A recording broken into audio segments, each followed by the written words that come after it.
रेखा काकोड़िया। आप सभी को होली की ढेर सारी शुभकामनाएं। मेरी पूरी कोशिश रहती है कि हम अपनी मानसिक चिंताओं को कुछ कम कर सकें, जो कि हमारे हाथ में है। जब भी कोई विचार आपको दुखी कर रहा है, चेंज योर थॉट्स इमीडिएटली। अपने दिमाग को चौकन्ना रखिए, अपने मन को दुखी मत करिए, मन को मना लीजिए। आज पूरे दिन भर कितनी बार मुस्कुराए हैं आप? क्या एक बार भी खुलकर हंसे हैं आप? क्या किसी अपनों से बात करते समय आप उसकी ऊर्जा बने हैं? इस पूरे दिन भर किसी एक क्षण को महत्वपूर्ण माना है आपने? इस पूरे दिन भर क्या एक बार भी आपने अपने से बात की है, अपने आप से बात की है? Communication gap. जब हम किसी से कम्युनिकेशन गैप रखते हैं तो क्या होता है, धीरे धीरे हम उससे आउट ऑफ टच हो जाते हैं। और इसीलिए अपने आप से जुड़े रहिए। अगर आपकी गाड़ी बहुत स्पीड में जा रही है, किसी बड़ी गाड़ी के आने पर हम तुरंत ब्रेक लगाते हैं तो एक बड़ा झटका महसूस होता है। पर अगर हम उस गाड़ी को दूर से ही देख लें तो हम अपनी गाड़ी स्लो कर लेते हैं, और जब हम ब्रेक लगाते हैं तो झटका महसूस नहीं होता है। जिंदगी की इस भाग दौड़ में हमें पता ही नहीं चलता कि कब हम 50 के हो गए हैं और कब 60 के हो गए हैं।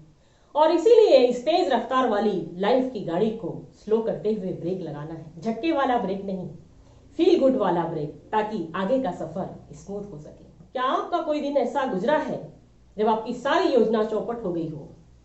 अलार्म का न बजना, उठने में लेट हो जाना, कार की चाबी का न मिलना, ऑफिस में फाइल का न मिलना, ऐसी बहुत सारी घटनाएं।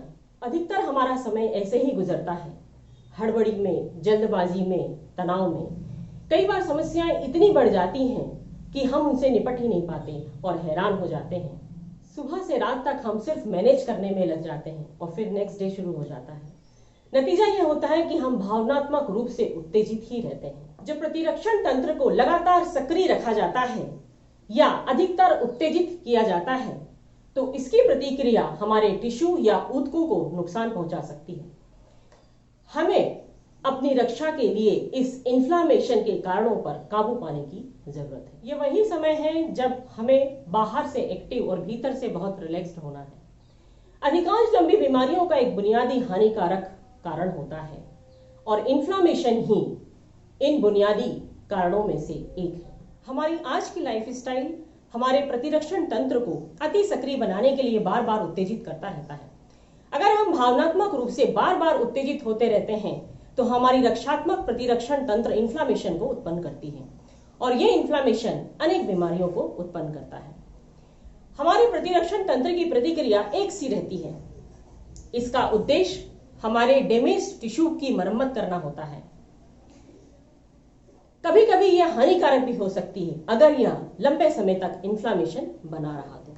अगर इस प्रक्रिया को ज्यादा लंबे समय तक चलने दिया तो स्थानीय ऊतक या टिश्यू सामान्य तरीके से काम नहीं करेंगे। डायबिटीज, हाइपरटेंशन, डिप्रेशन, मोटापा, अर्थराइटिस, कैंसर जैसे रोग भी इसमें शामिल है।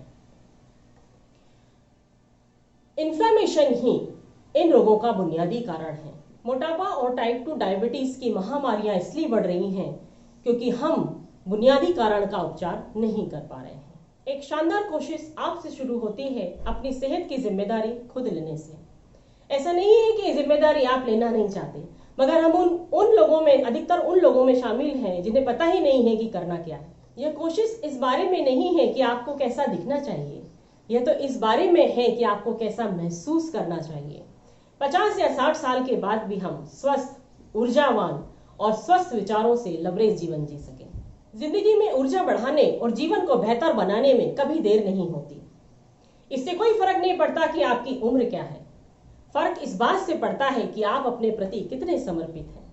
आज की इस बिजी लाइफ में हम हमेशा भावनात्मक रूप से उत्तेजित ही रहते हैं, तनाव में रहते हैं, जल्दबाजी में रहते हैं, हड़बड़ी में रहते हैं और इसकी वजह से हमारा रक्षात्मक प्रतिरक्षण तंत्र बार बार उत्तेजित रहता है और जिसकी वजह से हमारे टिश्यू लेवल पर इन्फ्लामेशन बना रहता है और यह इन्फ्लामेशन अनेक बीमारियों की वजह बनता है।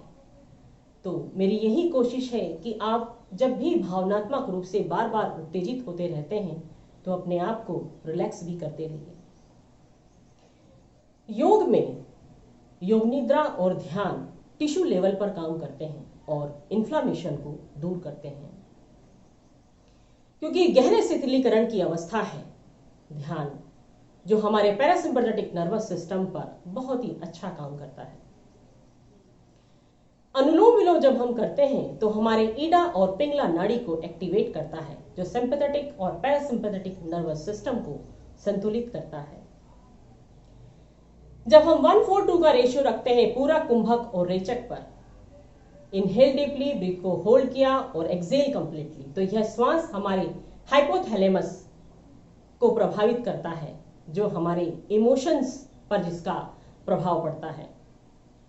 तो बहुत ही आराम से लंबा और गहरा श्वास लें, ब्रीथ को होल्ड करें और एक्सेल कंप्लीटली, तो आप देखेंगे कि आप तुरंत रिलैक्स हो चुके हैं। भ्रामरी प्राणायाम मानसिक संतुलन को बनाए रखता है, सूक्ष्म स्तर पर उसके वाइब्रेशन काम करते हैं, भावनात्मक असंतुलन को संतुलित करता है। मस्तिष्क पर लगातार काम करने पर महत्वपूर्ण बदलाव होते हैं।